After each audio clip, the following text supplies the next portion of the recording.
ஆக்சுவலாக இது வந்து எங்கள் ட்ரிப்போட 4th டேங்க.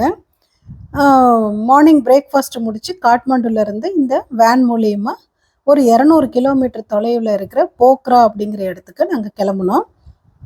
வழியில் வந்து மணக்காம்னா அப்படின்னு ஒரு சக்தி பீடம் இருக்குன்னு சொன்னாங்க. அந்த இடத்துக்கு தான் பிளான் பண்ணி போயிட்டுருக்கோம். இதுதான் வந்து அந்த மணக்காம்னாங்கிற சக்தி பீடம். இதுக்கு போகணுன்னா கேபிள் கார் மூலியமாக தாங்க போகணும். அந்த கேபிள் கார் வந்துட்டு 3.5 கிலோமீட்டர் அளவுக்கு அந்த கேபிள் கார் வந்து போட்டிருக்காங்க. ரொம்ப ஸ்டீப்பாக இருக்குது. சான்ஸே இல்லைங்க. அந்த அளவுக்கு நல்லா பண்ணியிருக்காங்க. கிரேட் ஜாபுங்க. உண்மையில் சொல்லப்போனால் பாருங்கள், நாங்கள் அதில் ஏறிட்டோம்.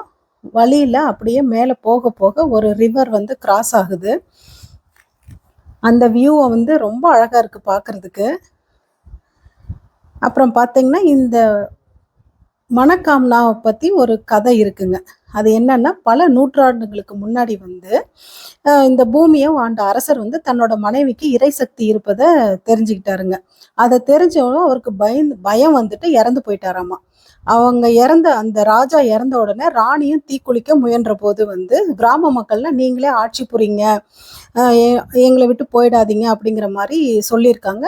பட் ஆனால் அவங்க அதை கேட்காம தீயில அவங்களும் பலியாயிட்டாங்க. சில காலம் கழித்து மக்கள் வந்து ஏர் உழுகும் பொழுது இந்த சிலை வந்து ஏரில் பட்டு ரத்தம் வந்திருக்குது. அப்போ மக்கள் இந்த சிலையை எடுத்து வச்சு பிரதிஷ்டை செஞ்சு கோயில் கட்டினாங்களாமா. வேண்டியதை கொடுக்கும் தாயார் என்று மிகவும் பிரபலமான கோயிலுங்க இது.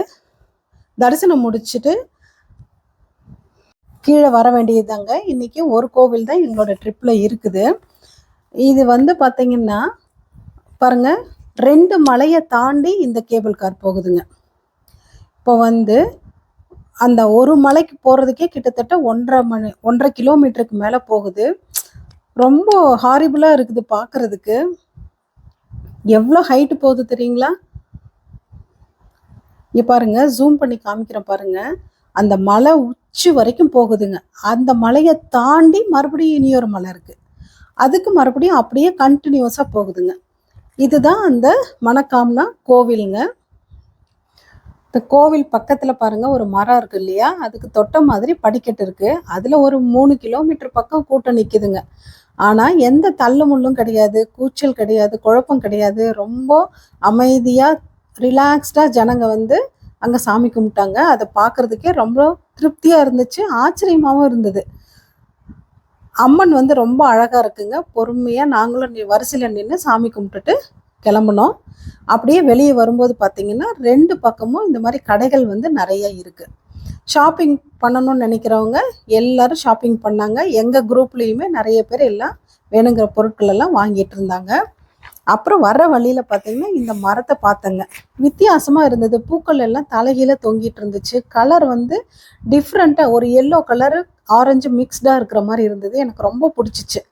அதனால இந்த பூக்களை அப்படியே நான் கேப்சர் பண்ணிட்டேன். அப்புறம் இந்த மாதிரி வுட்டில் கார்விங் பண்ண மாதிரி பிளேட்ஸு, கப்ஸு, கரண்டிங்க, அந்த மாதிரி விதவிதமாக இதில் இந்த மாதிரி கடைங்கள்லாம் நிறைய இருக்குது. இங்கே கலெக்ஷன்ஸு நிறையவே இருக்குங்க. ரீசனபிளாக இருக்குது ரேட்டுமே கூட. அப்புறம் லஞ்ச் சாப்பிட்லான்னு சொல்லி கீழே இறங்கி வந்துட்டோம். அங்கே பார்த்திங்கன்னா ஆஸ் யூஷுவல் விதவிதமான கலராக பூக்கள் கொத்து கொத்தாக மறுபடியும் என் கண்ணில் பட்டுச்சு. எல்லாரும் அந்த பூக்கள் பக்கத்தில் நின்று ஃபோட்டோ எடுத்துகிட்டு இருந்தாங்க. நாங்களும் நல்ல விதமாக லஞ்ச் முடிச்சுட்டு மறுபடியும் போக்ராக்கு கிளம்பிட்டோம்.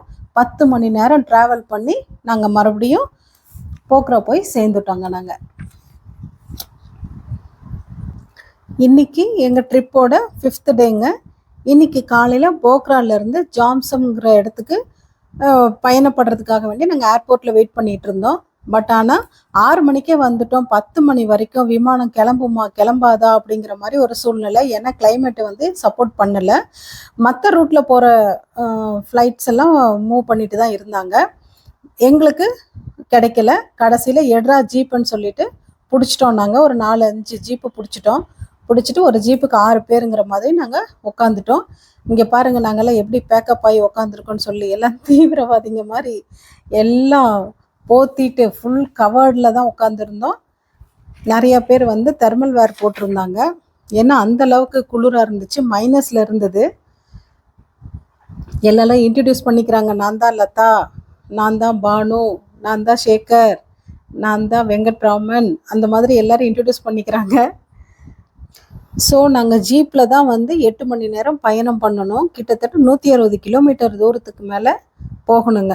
ஆனால் பாதி தூரத்துக்கு மேலே பார்த்தீங்கன்னா வெறும் சரளக்கல் தாங்க, ரோடே கிடையாது. அங்கே பாருங்கள் எப்படி இருக்குது ரோடுன்னு சொல்லிட்டு. கொஞ்சம் கூட என்ன சொல்கிறது, பிளைன் ரோட்ஸே கிடையாதுங்க, வெறும் மண் ரோடு தான்.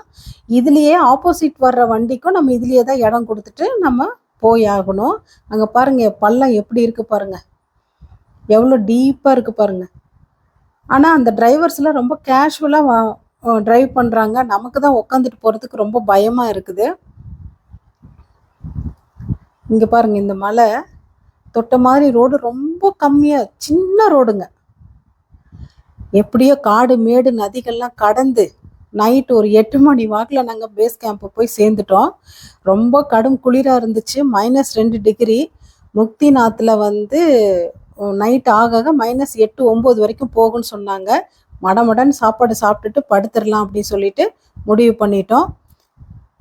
வழியில் போகிற வழியில் பாருங்கள் ஒரு ஃபால்ஸ் நல்ல ஹைட்டாக இருந்து அப்படியே என்ன சொல்கிறது, வெள்ளி அருவி மாதிரி அப்படியே கொட்டிகிட்டு இருந்துச்சு.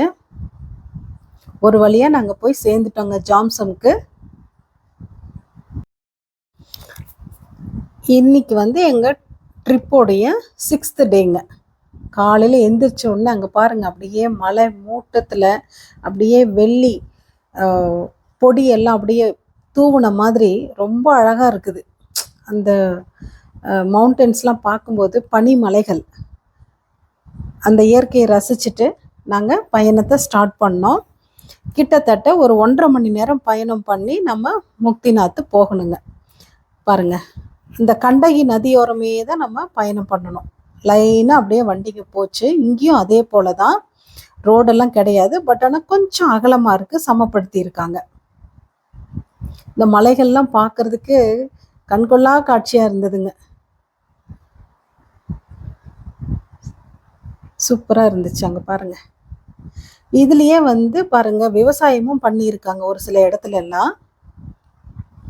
நம்ம ஒரு வழியாக நம்ம வந்து முக்திநாத்தினுடைய அடிவாரத்துக்கு நம்ம வந்துட்டோம். இங்கேருந்து ஒரு சிலர் வந்து குதிரையில் போகிறாங்க, தோணிலையும் போகிறாங்க, நடந்தும் போகிறாங்க. நடந்து போகணுன்னா கிட்டத்தட்ட ஒரு 300 படிகளை நம்ம கடந்து போகணுங்க. இங்கே பாருங்கள், இந்த இடத்துல இருந்து நம்ம நடக்க ஆரம்பிக்கலாம். ஸோ நாங்கள் நடந்து தான் போனோம். பாருங்கள், வெல்கம் டு முக்திநாத் டெம்பிள். இதுலேருந்து நம்ம ஸ்டார்ட் பண்ணணும். நிறைய தமிழ் சாமியார்கள், சாதுக்கள் நிறைய பேர் இருக்காங்கங்க அந்த இடத்துல. எனக்கு தெரிஞ்சு நான் ஒரு 6-7 பேரை நான் பார்த்தேன். எல்லாம் உட்காந்துருக்காங்க, தமிழில் பேசுகிறாங்க. அந்த இடத்துல நமக்கு கேட்குறதுக்கு ரொம்ப சந்தோஷமாக இருக்குது. ரொம்ப குளிருங்க, அப்படியே முகமெல்லாம் அப்படியே இழுத்த மாதிரி ஆயிக்குதுன்னு வைங்களேன். பாருங்கள், இந்த மாதிரி கைப்படியெல்லாம் கொடுத்துருக்காங்க. சின்ன சின்ன படி தான், நல்லா பொறுமையாக ஏறலாம். எங்கள் கூட வயசானவங்க 2 பேர் வந்தாங்க, அவங்க அசால்ட்டாக ஏறி வந்துட்டாங்க. பாருங்கள், சுற்றி அப்படியே அந்த மலையை ஒரு வியூ பண்ணியிருக்கோம். பாருங்கள், சின்ன சின்ன படி தான். ஒரு வழியாக மேலே போய் உக்காந்தாச்சு நாங்கள். பாருங்கள், இந்த சைடெல்லாம் சாமியார்கள் உட்காந்துருக்காங்க பாருங்கள்.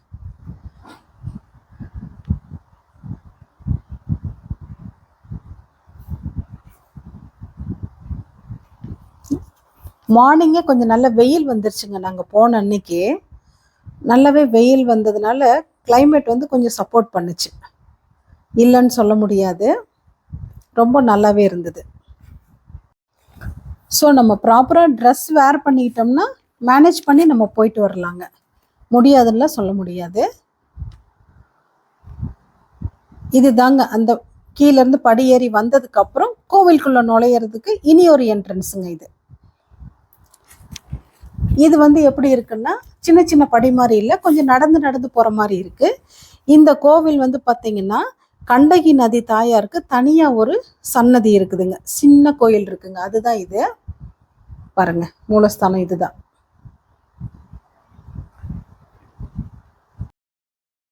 அது வந்து ஒரு சக்தி பீடம்ங்க.